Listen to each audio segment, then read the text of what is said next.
Salam jumpa lagi bersama saya dalam studi Al-Quran. Studi Al-Quran kita kali ini membahas surah Hud ayat 118.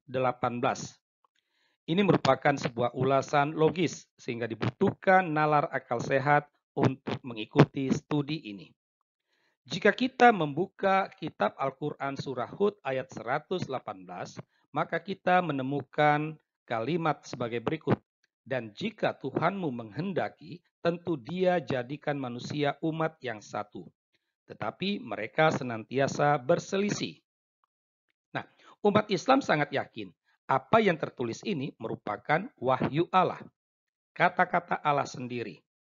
Jadi konteksnya kalimat ini disampaikan Allah kepada Muhammad, ya.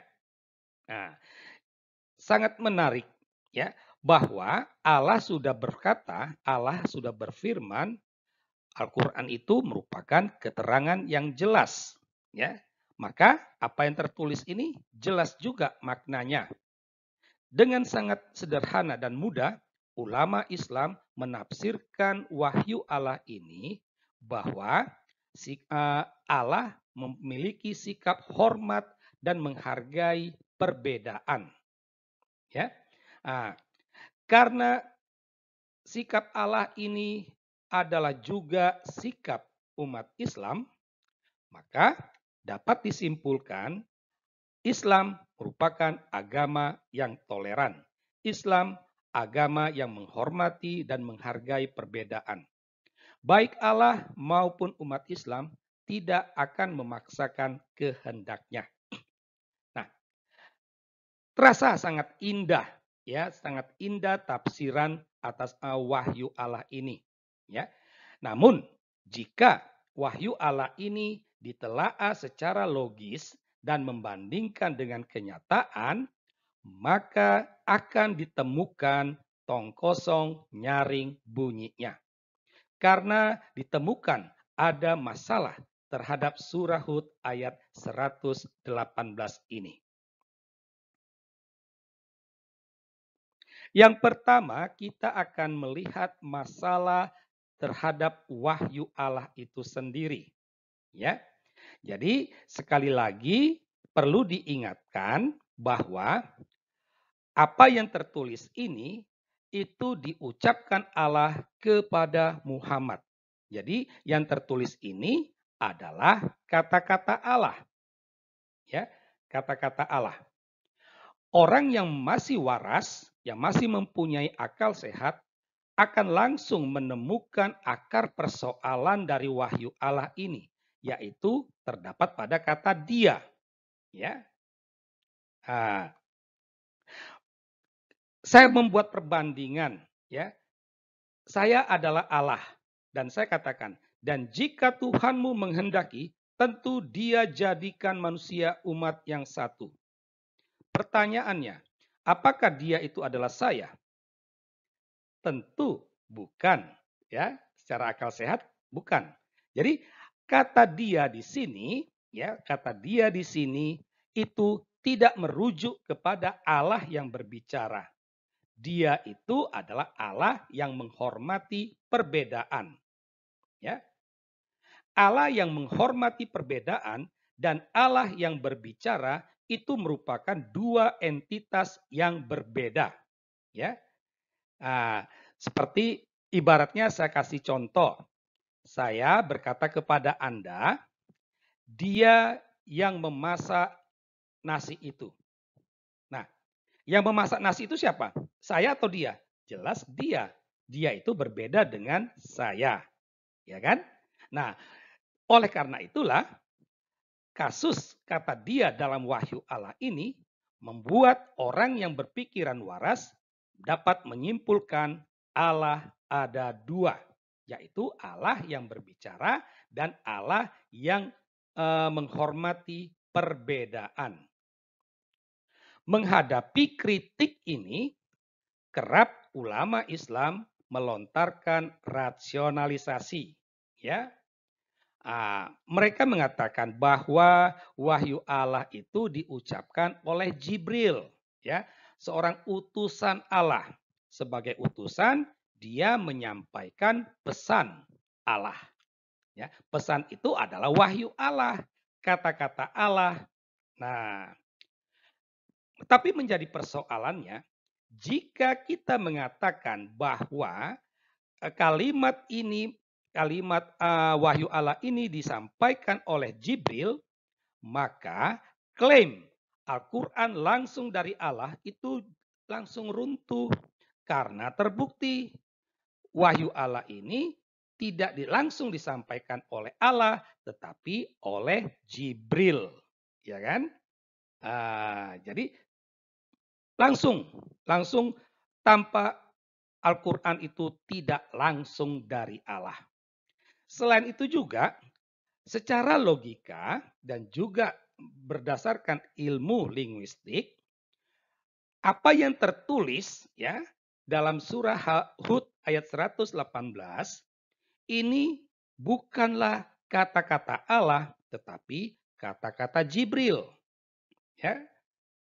Jika benar itu adalah kata-kata Allah yang disampaikan oleh Jibril, seharusnya Jibril mengawali dengan Allah berfirman atau beginilah firman Allah. Ya. Allah berfirman ini banyak dijumpai dalam ayat-ayat Al-Quran lainnya, tetapi ini tidak. Jadi rasionalisasi Islam itu langsung gagal. Selain itu juga ulama Islam mengatakan bahwa ayat ini merupakan bentuk diktean Allah. Ya, jadi waktu itu Allah mendikte Muhammad agar Muhammad mengulangi apa yang dikatakan oleh Allah. Jadi ini kata-kata Allah dan Muhammad mengulanginya lalu ditulis. Begitu logikanya. Ya. Namun logika ini bisa dikatakan keliru. Karena jika benar ini merupakan diktean Allah terhadap Muhammad, seharusnya Allah mengawali dengan katakanlah. Ya. Wahyu Allah dengan redaksi katakanlah itu banyak kita jumpai dalam ayat-ayat Al-Quran. Tetapi di sini tidak. Apa mungkin Allah itu lupa? Ya kan? Disinilah masalah dengan wahyu Allah. Sehingga kita bisa katakan Allah Islam itu ada dua. Yang berikut adalah masalah dengan tafsiran. Ya, dikatakan bahwa Allah itu menghormati perbedaan sehingga Islam dikenal sebagai agama toleran. Benarkah Islam itu menghormati perbedaan? Ya, kalau kita merujuk pada kenyataan dan juga ayat-ayat Al-Quran lainnya, maka kita menemukan jawaban yang sebaliknya. Ya, ada banyak bukti untuk itu, tetapi kita kali ini menyampaikan dua bukti saja. Yang pertama, soal penggunaan kata kafir.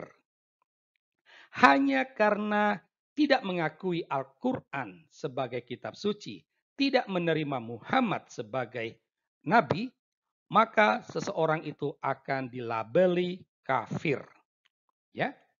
Jadi secara tidak langsung di sini tanpa adanya pemaksaan kehendak agar kamu menerima Al-Quran sebagai kitab suci, agar kamu menerima Muhammad sebagai nabi. Kalau tidak, maka kamu kafir.